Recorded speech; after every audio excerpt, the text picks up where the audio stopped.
بسم الله الرحمن الرحيم وصلى الله على سيدنا محمد النبي وآله وصحبه وسلم. Donc on avait vu la dernière fois ce qui a annulé l'ablution et on avait départagé en ahdath ou asbab. L'hadath qui était le corps sortant habituellement de l'orifice du devant ou du derrière, ou l'asbab, les choses qui pouvaient souvent provoquer l'avènement du hadath. Donc maintenant on va voir que quelqu'un qui n'a pas l'ablution, certaines choses sont interdites, ce qu'on appelle mawani' al-hadath al-asghar, les choses interdites à la personne non ablutionnée. Les interdits liés au petit hadath. Il n'est pas permis aux non ablutionnés de prier, d'effectuer des circonvallations autour de la Kaaba, de toucher un exemplaire du glorieux Coran ou sa couverture ou une tablette sur laquelle le Coran serait écrit, que ce soit avec sa main, un bâton ou autre. Donc, quelqu'un qui n'a pas ablution ne peut pas bien sûr prier. L'ablution est une obligation pour la prière. C'est interdit de prier sans ablution. Également le tawaf, qui est donc de tourner autour de la Kaaba, quelque chose également d'interdit, parce que le tawaf, tawaf al-salah, que le tawaf est une sorte de prière. Donc, comme la prière n'est pas permise sans ablution, également le tawaf est interdit sans ablution. Non. Et de toucher l'exemplaire du Coran. Donc, toucher le Coran, que ce soit directement par la main ou par un intermédiaire comme un bâton, ou le porter, même si le Coran était posé sur un coussin par exemple, et que donc on pourrait prendre le coussin et le déplacer, c'est interdit, car c'est toucher le Coran de façon indirecte. Donc ça c'est dans le madhab Malik. D'autres madhabs ont permis de toucher le Coran par un intermédiaire. Si vous prenez un chiffon, un tissu plutôt, un tissu, à travers lequel je toucherai le Coran, comme cela serait permis. Mais dans le madhab Malik, c'est la même chose, c'est interdit. Donc toucher le Coran directement avec la main, soit avec un bâton, ou porter quelque chose sur lequel est le Coran, tout cela sera interdit. Non. Ou la couverture, si maintenant si le Coran est enveloppé d'une couverture, toucher la couverture sera comme toucher le Coran également.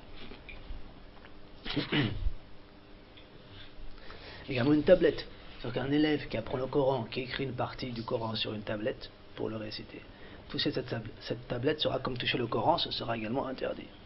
Non. Mais on va accepter, donc que ce soit avec la main, un bâton ou autre. Maintenant on va accepter, on va voir effectivement que quelqu'un qui apprend le Coran ou qui l'enseigne aura la possibilité de toucher le Coran sans ablution.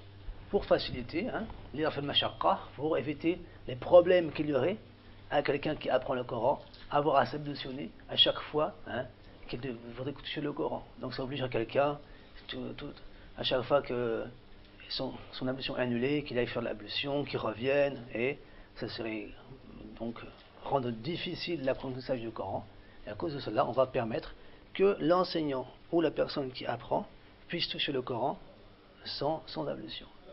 Donc, bien sûr, lors de l'apprentissage. Hors de l'apprentissage, ce n'est pas possible. Lors de l'apprentissage, le professeur comme l'élève vont pouvoir toucher le Coran sans ablution. Non. Donc, on va accepter, sauf pour celui qui l'utilise pour apprendre. Même si c'est un exemplaire du Coran complet, si on l'a vu en vigueur, parce qu'il y a divergence. Justement, il y a un avis qui dit que le Coran complet ne pourra pas être touché sans ablution.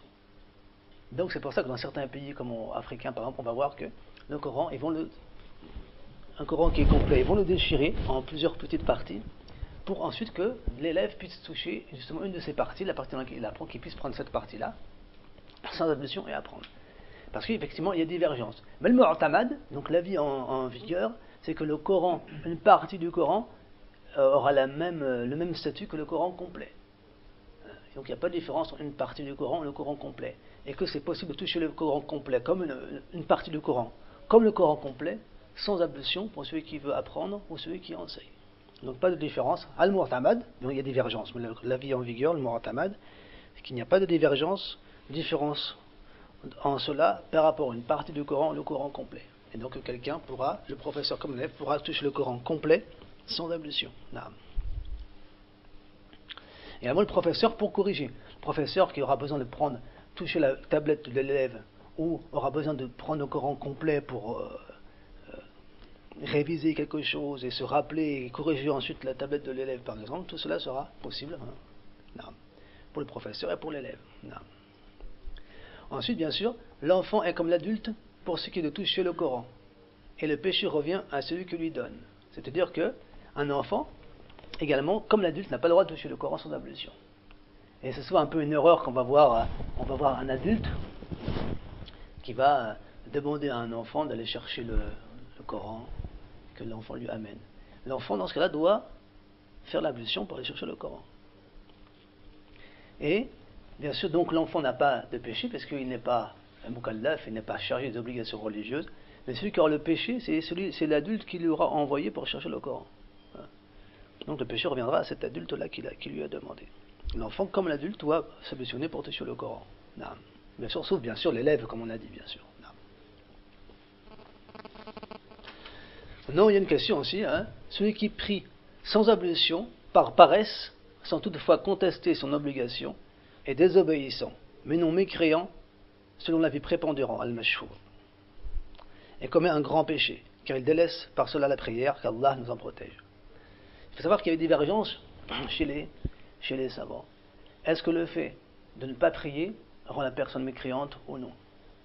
Al-Jumhur, la plupart des savants, et c'est l'avis, al-mashhour, c'est l'avis prépondérant dans la madhab Malik, de l'imam Malik, c'est que quelqu'un qui ne prie pas, mutakasilan, la jahadan bi wujubi salah, quelqu'un qui ne priera pas par paresse, mais sans contester l'obligation de la prière, ne sera pas considéré comme mécréant. C'est-à-dire que maintenant, quelqu'un qui, tu lui dis, est-ce que la prière est obligatoire? Il dit oui, la prière est obligatoire. Pourquoi tu ne pries pas? Oh, ben j'ai la flemme, j'ai pas envie. Cette personne-là ne sera pas considérée comme mécréant. Pourquoi? Parce qu'il ne renie pas l'obligation de la prière.